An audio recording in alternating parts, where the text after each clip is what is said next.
Hello everyone.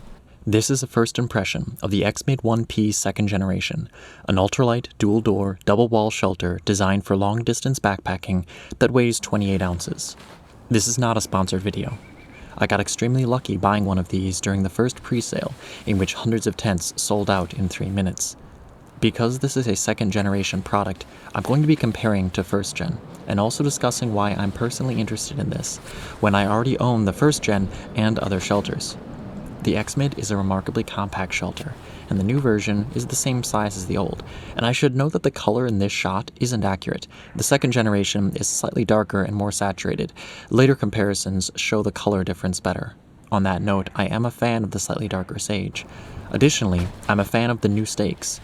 Dan included 4 very light titanium V stakes and 2 titanium shepherd hook stakes for the second gen. The original only included the shepherd hook stakes.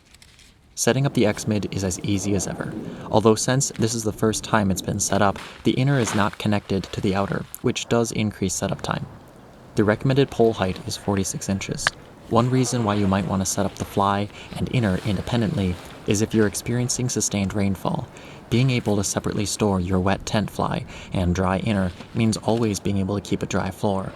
Alternatively, just setting up the fly makes for an attractive winter camping option, and although I've wanted to try this on many occasions, I've recently fallen headfirst into hammock camping for winter, and I'm not sure I'm going to make it back to ground.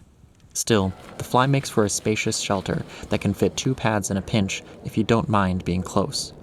Taking out the inner tent reveals the biggest cosmetic change to the second gen XMid, a solid black inner.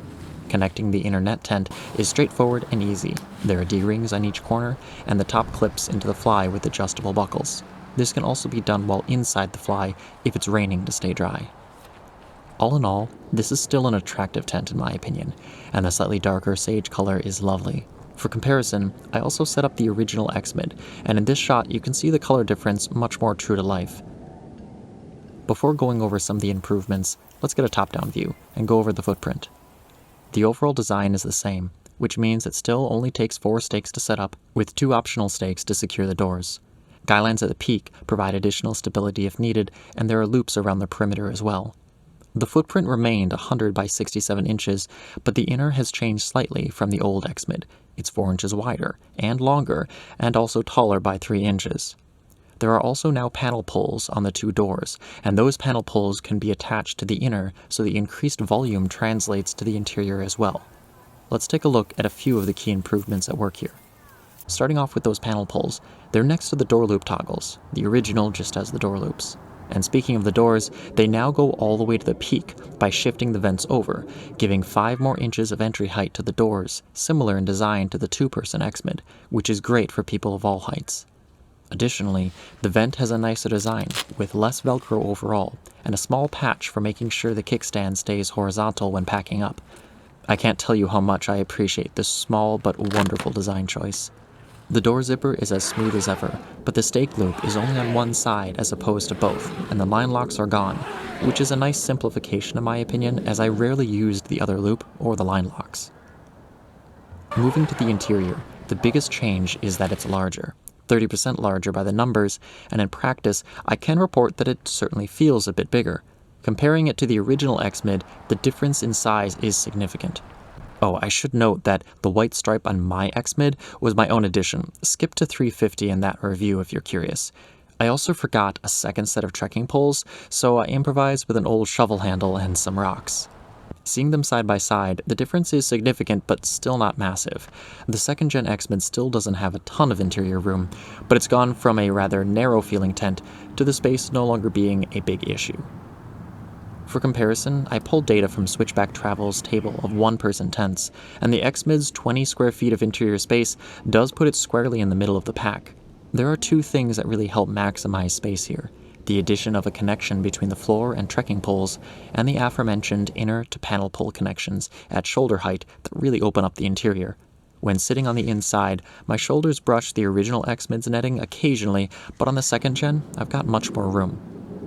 Time will tell if this amount of floor space is actually what personally I need when I'm out in the wilderness, but I'm feeling pretty optimistic right now. But let's get some stuff in here, get a sleeping pad, get a quilt, and see how it actually holds up.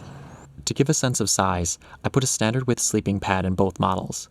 I'm using a shorter women's Neo Air X Lite, which is why my heels hang off the end, but it's my chosen pad.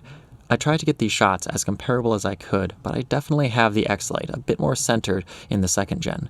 If I scoot over a bit to make things equal, the comparison becomes more accurate, and the size difference improves, but it's not gigantic.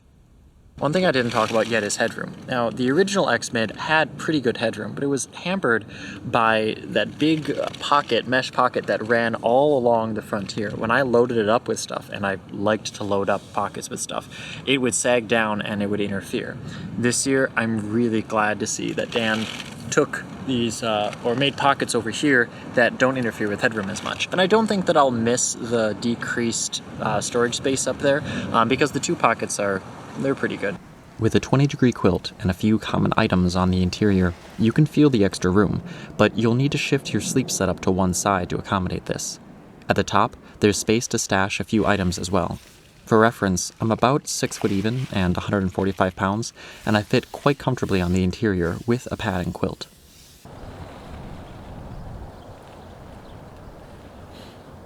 Buying a tent is a lot about trade-offs and figuring out what you really need to be happy on trail. For some people, nothing but a 4-pound, 2-person tent will suffice for comfort, and for others, a scrap of thin light and 2 yards of DCF is as complex as it gets. The original XMid balanced a lot of trade-offs well, and crucially, it came at a price that turned heads. The biggest trade-off was the lack of interior space, as you could get comparable shelters that offered more. That's ultimately what led me to use my XMid rather infrequently compared to the SMD Deschutes Plus, as the latter has an enormous amount of floor space since it lacks a mesh door and is really more of a tarp.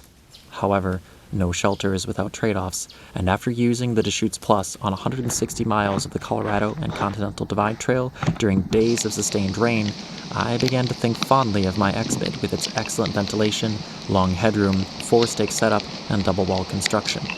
Suddenly, I began to question how much interior space I really needed to be happy on trail and what trade-offs I now valued. This is why it's important to test out shelters, to evaluate trade-offs in the elements, and which is why this video is not a review, it's just my first impressions. This brings me to why I was so interested in the second-gen XMid. It improves upon the trade-off that led me away from it in the first place, and adds a variety of small but smart design choices. When I take a look at what I need to be comfortable on trail, the second-gen XMid has fewer and fewer trade-offs, to the point where if I wanted meaningful floor space improvements, I'd have to accept trade-offs such as more than double the price, more weight, decreased livability, poor ventilation, or other personal deal breakers. The XMid is not a magic best tent ever. It has flaws and deal breakers for some, but for a lot of people like me, it manages to walk that fine line of balancing the key trade-offs in the areas that matter, and the second gen does this even better. Time will tell if this will be my go-to ground shelter, but at least for the moment, it's looking very optimistic.